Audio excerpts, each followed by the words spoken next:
I am nervous. Oh, so very nervous, but not mad. You must understand, I am perfectly sane. My senses, sharpened beyond ordinary comprehension, allow me to perceive the smallest details, the tiniest motions, the subtlest sounds. Many say I am peculiar, even strange, but I assure you, it is only the intensity of my perception that unsettles others. Madness, you see, is a weakness I have never succumbed to. And yet, it is precisely this clarity that compels me to act. For many months, I have been plagued by a singular obsession. The old man with the vulture eye. It is not his face, nor his manner, nor his voice that haunts me.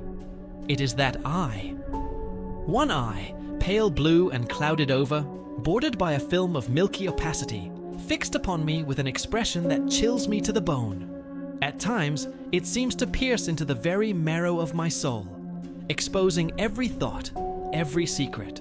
Every night, I lie awake, heart hammering, listening, feeling the weight of that gaze pressing upon me even in the darkness of my own room. It is this eye, this detestable, unblinking eye, that drives me to the brink of action.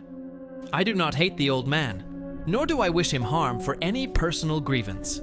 I have loved him in the ordinary sense.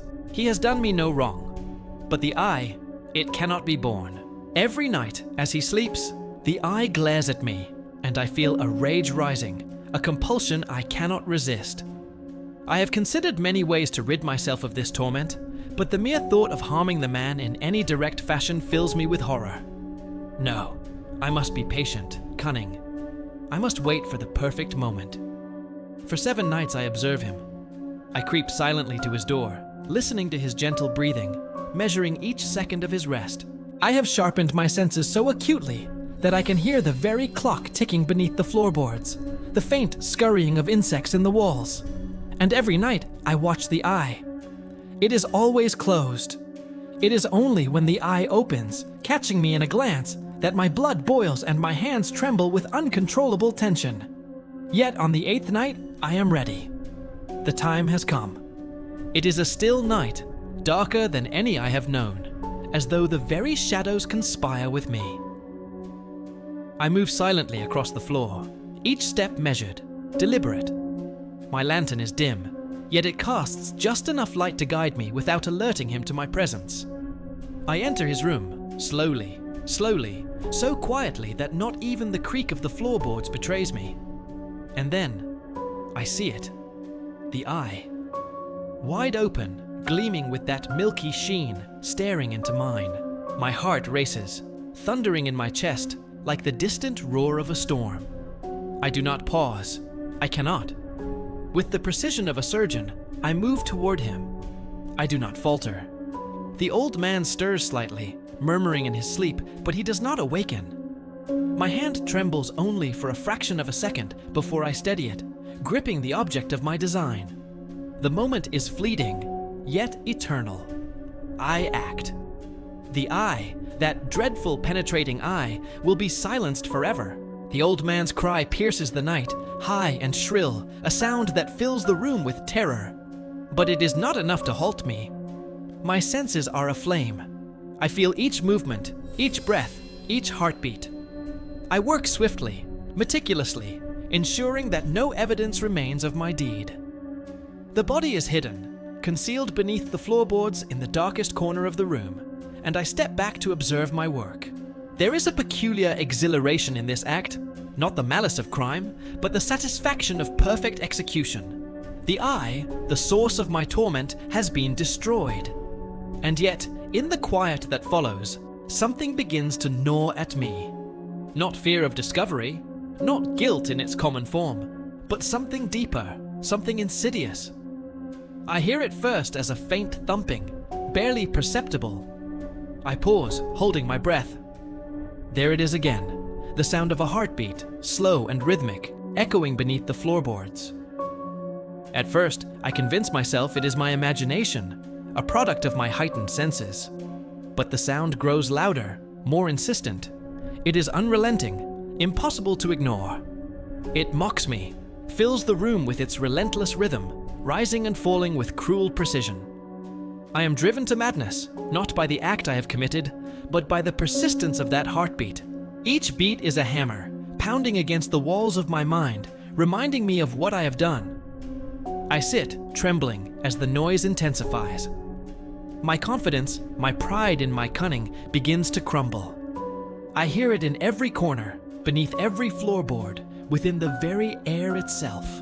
The sound is unbearably loud, and it is all for me. It is the old man's heart, thundering, accusing, demanding that I acknowledge the horror I have wrought. My hands shake, my vision blurs, and sweat pours down my brow. I clutch at my head, screaming internally, begging the sound to cease, yet it grows louder, more vicious. Desperation consumes me. I rise to my feet, pacing the room, willing the noise to fade, willing the heartbeat to stop. My mind races with panic, imagining the neighbors, the police, the world discovering the truth of my deed. And still, it continues, louder, closer, omnipresent. There is no escape. The sound fills every crevice of my being.